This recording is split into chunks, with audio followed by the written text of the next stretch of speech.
పరస్పరం సత్సంబంధాలు కొనసాగించే వారి జీవితం సంతోషకరంగా సాగుతుంది.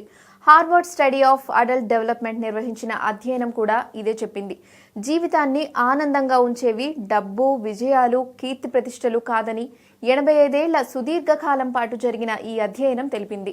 మిమ్మల్ని సంతోషంగా ఉంచేవి ఏమిటి అని అడిగినప్పుడు ఈ సర్వేలో పాల్గొన్న చాలా మంది మొదట డబ్బు, కీర్తి ప్రతిష్టలు అని చెప్పారు.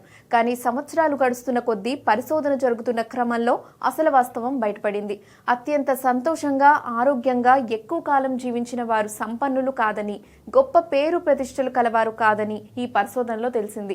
ఇతరులతో మెరుగైన పరస్పర సంబంధాలు కలవారు చాలా సంతోషంగా ఉన్నట్లు వెల్లడైంది. ఈ హార్వర్డ్ అధ్యయనం 1938లో ప్రారంభమైంది.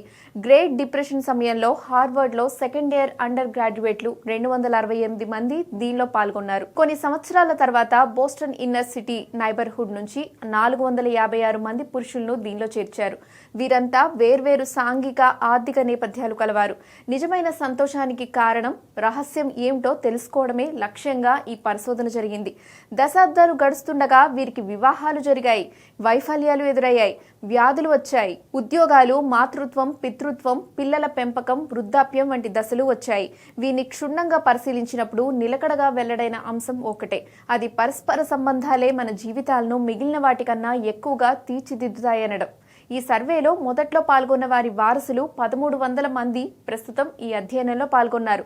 ప్రేమ, ఒత్తిడి, అనుబంధాలు తదితర అంశాలు ఆరోగ్యాన్ని ఏ విధంగా ప్రభావితం చేస్తాయో ఈ అధ్యయనం వెల్లడించింది.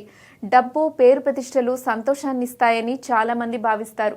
కానీ జీవిత భాగస్వాములు, కుటుంబ సభ్యులు, స్నేహితులు, సమాజంతో బలమైన సహకారాత్మక సంబంధాలు కలవారి జీవితం సంతోషంగా ఉంటుందని ఈ అధ్యయనం తేల్చింది. దీర్ఘకాలిక సంతోషం ఆరోగ్యానికి ఏకైక అత్యధిక శక్తివంతమైన సూచిక మన సంబంధాలేనని పేర్కొంది. జీవితం ఒడిదొడుకుల్లో ఉన్నప్పుడు ఇటువంటి సంబంధాలు ఓదార్పును, అర్థవంతమైన పరిస్థితులను కల్పిస్తాయి.